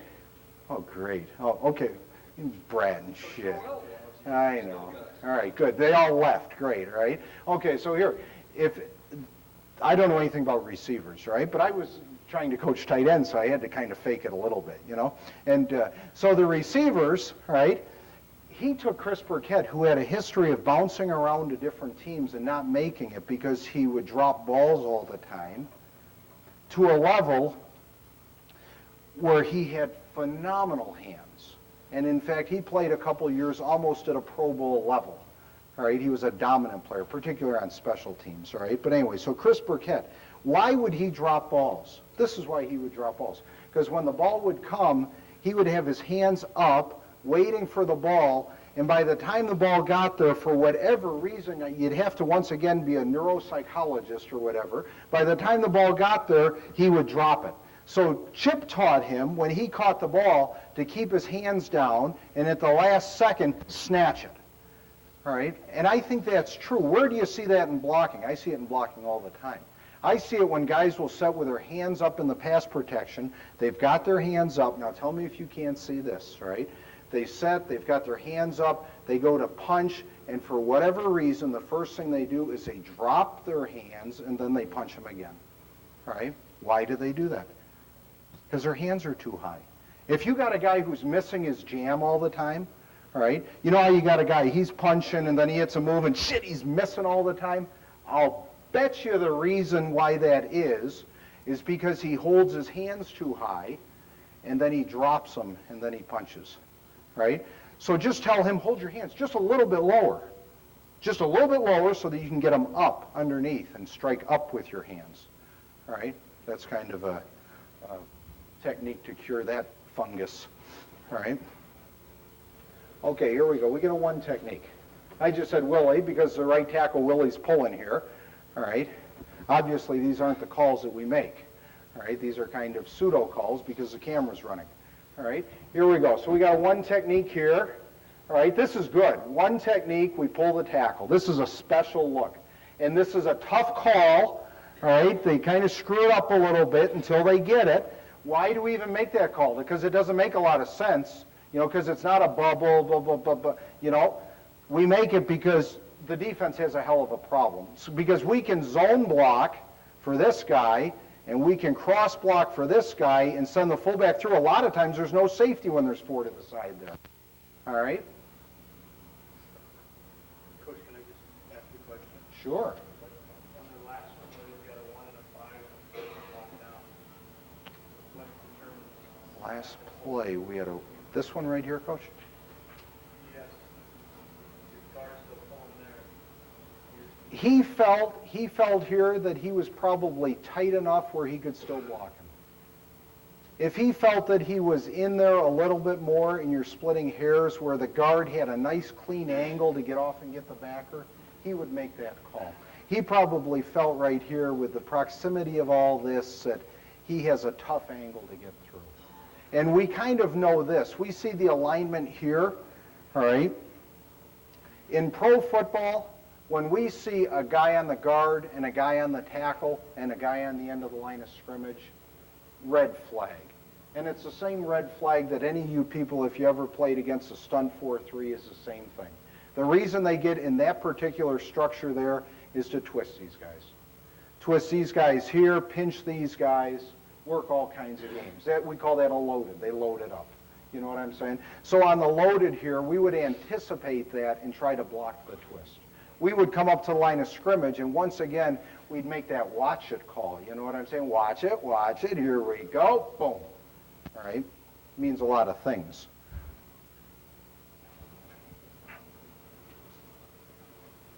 Okay. So here he feels the guard can get through cleanly. So he made that particular call. Okay, here's one against New England. Same thing, we're making that call versus the one technique, the four strong side. He feels the guard can get through. Beautiful, we're going to zone block here. He's going to pull. He's going to block that guy on the angle. Good job here. Head across in front, power behind. There's the flipper. All right. I talked about this yesterday. Here's a little inserted tidbit for you. All right. This is a technique, all right, for blocking the front side tackle on the isolation play, which is a hard block. Tom, come here. Let me use you this time. all right? If you guys are coaching defense, all right, or you're coaching offense, I hate this. And every tackle in the league hates it who has a defensive end. Be the right offensive tackle. I'm going to be the defensive end. I'm going to be in a real wide alignment. I'm going to turn in just a little bit, all right? And we're going to run like an inside bob play. You know what I mean? You're going to block out on the end. We're going to run a weak side isolation. Are you with me? You know the play, all right? And when you turn to block me, go ahead and let's just walk through it. Turn to block me. The technique that kills us right now is the double post, all right? That when you come to block me, the defensive end goes right like this, hands on his chest, double post, nightmare, all right? Nightmare right on the chest. And you say, well, you got me on the chest, what do I do? And what do we all say? You got to get your hands inside, all right? I say, well, son of a bitch, all right? The defense, you come to get me, and he goes like this. Go ahead, get your hands inside. I got my hands there first, all right? So then you say, well, get your hands in first, all right? You get your hands in first inside. Okay, so this is what you want him to do. Run like this? I mean, that'd be the only way you could do it, all right? Because as soon as he comes to you, boom, he's going to double brace you with those arms, all right? And the defensive ends like the Sean Jones and the real Javon Curse, the guys with the real long arms who have longer arms than your tackles have, when they go to double post you on a fan block and you try to punch and grab him or grab him on the outside of the pad, he's got you in the chest and you can't move him. So here's the technique we use for the double post, all right? On the inside zone, go to double post me, all right? We go with a flipper, boom, and then we reset our hands. All right, so that's kind of a nice little thing there. If you get the double post, we flipper them off, and we reset our hands. Okay. Okay, look at the left tackle here. Look at his base. Look at his balance. This guy is Father Time. All right? This is John Jackson. I love him. He's our 36-year-old left tackle. All right? He's the elder statesman of our group. All right? He knows how to use balance and momentum. This doesn't look like much of a block here, but it is. It probably took him years to learn how to do that. All right? Most guys would pull out of there, all right? Pull out of there, be out of control, blah, blah, blah, blah, blah. Let's see where his hands are. Underneath. Oh, my God. Here's one. Whose shoulders are lower, the left tackle or the linebacker? Whose shoulders are lower? Linebacker. Whose hands are lower? Tackles, lifting, snap the hips, block. All right? This is a good play when they start to flow too fast. Do this, all right? I don't trust them. I used to trust them. This we call a keep it play, all right? We call this 27 G-boss play over there, and we say quarterback keep it, all right? That's what we tell the quarterback. The quarterback gets in the huddle and just calls 27 G-boss. Doesn't tell anybody he's going to keep it. All right? Don't trust them. Don't say, hey, coach, come on, could you tell us when you're going to do that? Blah, blah, blah, blah, blah. Because then it looks phony. Because I want to show you the reaction of the defense, right? We might signal to that guy just to block his guy, all right?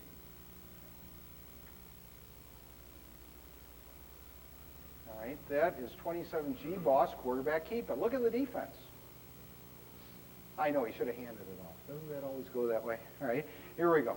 So right there, look at these guys working over here. Believe me, if that left guard, if he knew the quarterback was going to keep it around the end, he'd have given up long ago. All right? You know that, right? He wouldn't have. It's all. There is no way you get that big and that fat and not learn how to conserve energy somewhere along the line. All right?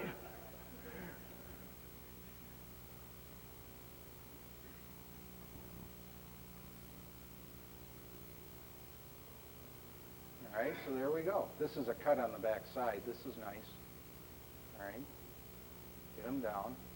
Guard's going, this guy's all confused. Where are we? Oh, my God, what's... Oh, gee, he cut back. Oh, we'll go hit him. All right. Excellent effort over here. Okay. Here's the point. I can't read it there. But the point is head across in front, power inside. Same thing I said, head on the outside number, power coming on the inside number. Pull and block on the angle. It's the best way to generate the movement in this particular style of offense. Who are we watching, the right tackle? Okay, watch the right tackle here. This is what I'm talking about. Whose hands are lower? His are. Willie's hands are. Are his hands inside? No. Are they lower? Yeah. Do you get the lift when your hands are lower? Yeah. Do you break the stalemate and then snap your hips and accelerate your feet? Yeah, that's what he's doing. He's blocking with his head in front, but the power on the inside number. You can see his left chest driving through the 4, snapping the hips and accelerating, creating movement. Let's watch the left tackle here. All right, pull, block on the angle.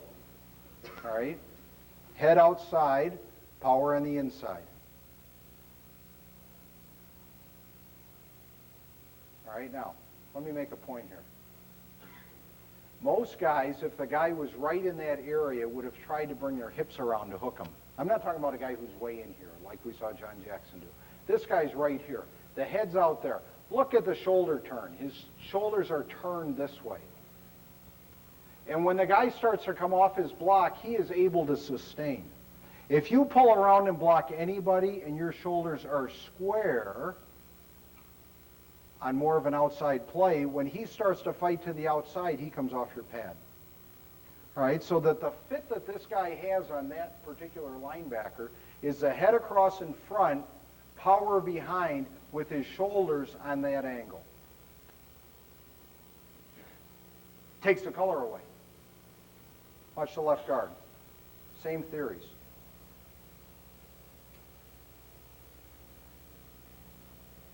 Left guard's pulling here. Excellent. He sees that linebacker across his face. All right. Normally he would take 21 and the fullback would have his inside covered. When doesn't he do that? That's a coaching point. When doesn't he do that? In this situation. When this guy's in his way to get him. All right. That's the only time he would do it. If this guy was in between him and the safety, he would take him. All right. And this is a flipper. This is a head across in front, power on the inside, and drive. That's not a position block. Here the tight end's doing a great job here. All right. This is the effective head. This is the effective head. Head across in front to make it look like a cutoff. And then work your hips up the field. Excellent. Cut off. 90 jumps inside. Now he's pinned. It's effective. The other reason you put your head way inside is to stop the penetration. What would happen, you say, oh my God, coach, how can you put your head that far in front, all right, if this guy were to loop out? This back is running inside leg of the tight end. He puts his head across in front right there. If this guy jumps out, we twist him out, and the ball goes inside. Big hole. Right, same thing here. This tackle, he takes a lateral step on the down block and puts his head over here. And works up the field and tries to swing his hips as he works up the field. If this guy were to cross across the tackle's face, the back would cut up inside the down block. This is not a play, maybe because I never learned this style of football since I've been coaching anyways, but everything that we do is run to daylight. We're not in any kind of block, we're not going to run any kind of block and say, okay, this is a hole that we're trying to run to. We're going to give the back the option to run to daylight, all right? And that's what that situation would mean. Because as long as this guy maintains contact and takes him somewhere and takes color away, as long as I don't see number 90 sitting in the hole, I can go somewhere.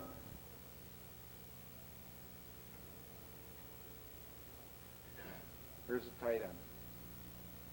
Once again, making it look like a cutoff. Redirecting his second step to pin him and work the hips up the field. Excellent effort. Okay, here we go. We're getting there. Okay, I talked about this. I'm starting to lose you a little bit, all right? So I got to change gears a little bit, all right? How many of you guys got mushrooms in your yard, huh? Here we go. Here's a little tip for you. You got mushrooms in your yard? If you want to get rid of them, here's the best way.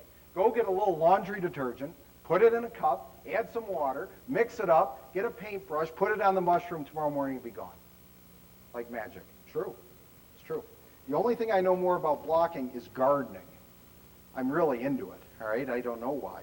I started being into gardening. Now, how can you admit that? My God, you're a line coach, right? How can you admit you're into gardening? I have 3 daughters, all right? 3 little baby daughters, inside crying all the time, all right? If you had 3 little daughters, you'd be into gardening too, all right? So that's kind of why I'm into that, all right? Here's another one, gardening tip, all right? It's a nice spring day. If you got grubs, put Grub-X on, obviously, right? If you don't have grubs, don't put Grub-X on it. How do you know if you got them or not? All right? Without digging up the ground. All right? Take a little orange. Take the orange outside of the orange so that you just got the peel and it's in a circle. Throw it on the ground. For whatever reason, grubs are attracted to it. All right? If you see a whole bunch of grubs the next day inside the orange, you got fucking grubs. All right? And then get some Grub-X. All right? If there aren't any grubs in your orange, don't buy the shit and don't put it down. All right? When you're losing your audience a little bit, and you got to bring them back, all right, so that you can continue to go forward. We have these mini camps. Oh my God, sometimes we get like 6 hours of meetings with these fuckers, you know what I mean? It's just like, oh my God, what the fuck am I going to go over now? You know, and it's just over and over. So you got to, you know, right when they start going, I consider this as a coach. If I got guys sleeping in my meeting, I'm a horseshit coach, all right? Because part of coaching is entertaining. Part of coaching is keeping them alive, all right? Keeping them concentrated, keeping them focused, keeping them moving, all right? What was this, timing off a gap step? Right tackle. This was the hardest one when the guy pinches, but the right tackle does a hell of a job here, all right? Gap step, he penetrates. He didn't penetrate flat enough where the center would take him. He hit the perfect angle. Perfect. The angle that we hate, all right? He hit that angle, but he's going to be in trouble because the tackle just pushes him with his hands. Got his hips down, boom! Lunge him. Why did the tight end take him? This guy's asking Perducci, why did the tight end take him? I'll let you answer that. Oh, yes, one of those. All right. Good effort down here. That's right. How about this one? What's he thinking about? Fuck if I know. I mean, Jesus. Huh? What the hell's he thinking? Oh. Obviously, he doesn't think like I do, because I would have blocked in. All right? Yes. Sure. Sure. The splits of all of our guys are so tight. These splits right here. I think this, all right, that we run a zone blocking offense, all right, and we used to have even tighter splits than this. And the problem if you have wide splits, if I were running a quick hitting zone blocking offense like a veer or a wishbone, something like that, I would probably have wide splits, the biggest splits that they would let me take. Because as the ball's handed off, the ball's through the line of scrimmage before the defense can get it. But if we run a zone blocking power offense like we do, you know, where the tailback is 6.5 or 7 yards deep, then it helps us to get more push on the down guys if we're a little bit closer together. You know, because if your splits are too big and you're working a combination, then you're spending extra steps getting to your guy that you could be using pushing on the down guy. All right? So that is the theory of why we have tighter splits. All right? And we vary our splits quite a bit. Here they look pretty standard, right? But we vary our splits quite a bit based on what the play is and the combination and the technique and all those things that we have to use. So we would have tighter splits. Thank you, Coach. All right? Here we go. Yeah, those secrets that only those who know. All right? Who are we watching? Who? Right guard. Left guard, cut that guy. I like that. Oh, he cut the wrong leg, though. All right, and he kind of weaseled his way out. All right? I like the right guard here. Let's watch the right guard. Sustain, finish, drive, all the way. That's what I like. Look at the right tackle down here. I like this. Working down there. There we go. Get him into the field. You don't want to hit Corey Dillon. Believe me, they don't. They've got a long, watch the left tackle here. Watch Father Time. Just look at this is the play. You're looking at the play that Corey Dillon broke the all-time NFL rushing record on this year. Here's the play.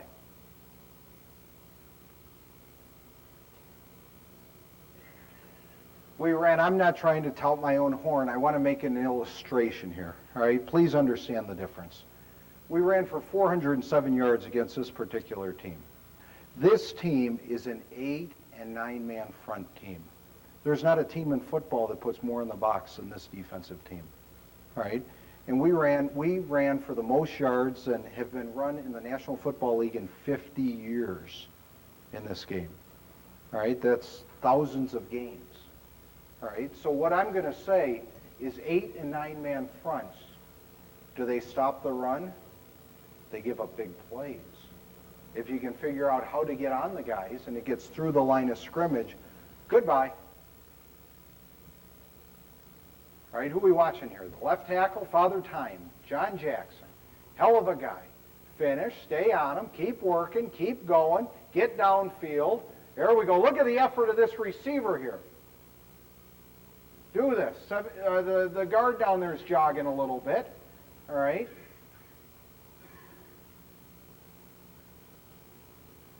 You have a right as a coach. You have a right as a coach, as any member on your team, to insist that everybody plays with effort. I don't care if you're the line coach. If a receiver doesn't play with effort, you have a right as a coach to point that out to him if you got a good team. You have the right, if you're the running back coach and a lineman's taking a play off, you have the right to tell that lineman that he's taking it easy. If you have a relationship on your staff where, hey, I'll coach my guys, you coach your guys, and don't mess with me and don't mess with them, if that's a relationship you have on your staff, you have an unsuccessful relationship. Because we're a team. Jim Anderson, the running back coach, come on, get on the lineman, would you please? Christ, I'm tired of yelling at him. You know what I mean? Someone else. I don't give a damn. All right? And that's how it has to be. It's all together, all for one. When you do that, then your linemen, when they see a running back loaf or a receiver loaf, they'll get on them. Because they know it's their right as a part of that team to make sure that their team plays with great effort. And then after they've gotten on them a little bit, the other guys will get on them. And it all works together. That was enough point there for that one. All right, here we go. I think I ran out of points there, Art. I must be over my time. All right. Oh, I have a point here. All right. I had one more point. I'll save that one. 10 minutes, I'll give it to you. All right. Who am I looking at now? Quarterback. By God. Quarterback. Where is he? Here he comes. Here he comes. Boom. He gets boned a little bit, but fuck it. All right. Here we go.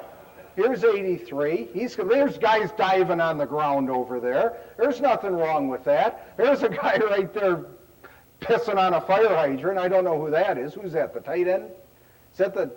Who is that? Is that John Jackson? No, I'm sure it's not. It's Marco over there, right, Frank?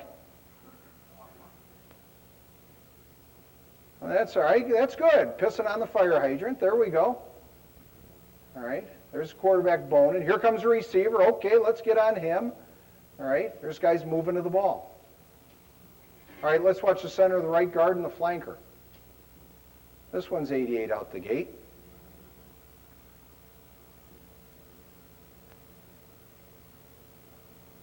Run! Look at these receivers down here, blocking. Our receivers do a tremendous job of this. I'm proud as hell of them. Here's the center and the right guard. Or watch the right guard. Look what the right guard and the center do to this fucking guy. All right? Boom. All right. Okay, I already made this point about the front side guard taking Sam force. I showed you that play. Backside cut blocks. All right. Thank you, Coach. Backside cut box. Watch the left guard. All right. Now all the high school guys can get a little fired up here. All right. We get the cut block. I got the greatest thing going. I got this guy. How many guys are local high school coaches here in Cincinnati? Anyone? All right. Good. We got. I got this guy. Billy Dingle, who was the offensive line coach at Hamilton High School for years. He's an old crusty fucker. He's retired, and he works in our equipment room now, you know, on a part-time kind of thing. Oh, and he's out there all the time, kind of. He hangs with me. He probably shouldn't, but he does. And I got him going. Christ, he gets on him every now and then.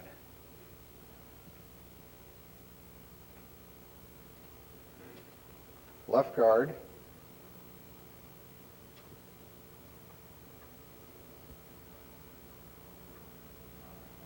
Look at the effort of that running back, would you?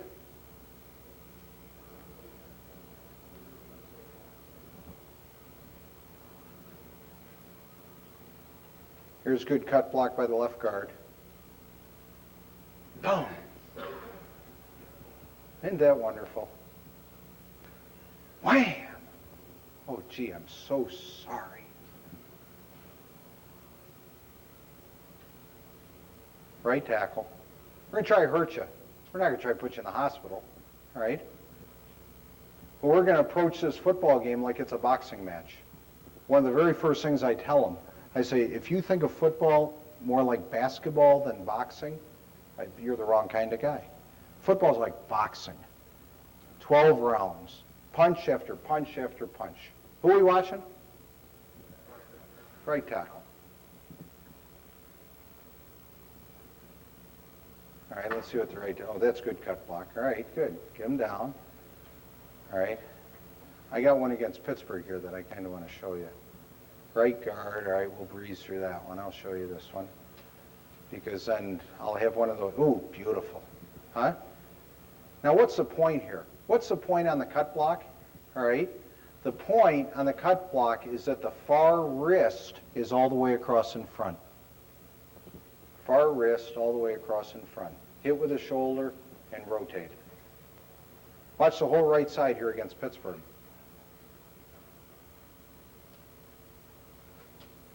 All right. This is beautiful. Watch all three.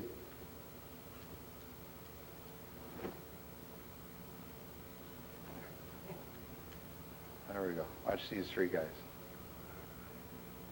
The whole side of the line's cut down. Let me show you this one. If you're running isolation, I just kind of thought about this as I was going. If you're running any kind of isolation, let me give you two different kind of isolations. The first one is if you're running an isolation like a chase course like we run, which maybe you all don't. If he comes up, if that guy were to blitz, then the center would block that guy on the angle. We would never, if that's the fullback's guy and a guy who were in the line of scrimmage and blitz, we would never, ever want a collision deep in the backfield for a blocker, whether it's a fullback or a puller. We run this play here. We run this counter play. It's one of our trademark plays. I see it occasionally with other teams running it. All right? It's kind of a very popular play that, hell, I learned this at Penn State in 1981. All right? We run this counter play that looks like that G-Boss play, and then the back comes back here and the tackle pulls for that linebacker like that. All right? We run that play a lot. That's one of our signature plays. All right? If this linebacker were to walk up and blitz in the gap, we would never have anyone try to just kill him in the backfield. He would block down, right, on a gap scheme, and he would trap a hole wider. All right? That's true of any particular blocker. All right? We don't want big collisions in the backfield if we can prevent them. We would rather soften them and take things a little bit wider. So probably the left guard there, I would come up with an excuse for him doing it right.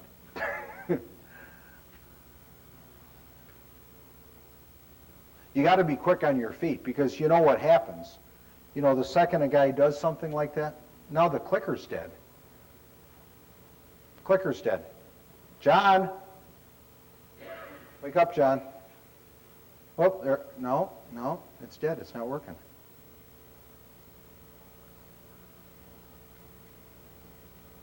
No, it died. There's a short in it. No, you know the short's in the fucking clicker now. Come on. And no matter what you do, it's not going to fix it. Huh? No, you know we're fucked. Huh? We're fucked. All right, I guess that's all we got. The fucking machine died. Let me make sure I got through all these damn things, and I want to thank you all for coming. If anyone has any questions, I'm here. I'll answer them for you. If not, we'd like to see you next year back at Wiley's Clinic, and it's a great job. And just remember that offensive linemen are special. You get to coach them. You're more special than that. And I really enjoyed what we did tonight, and I thank you.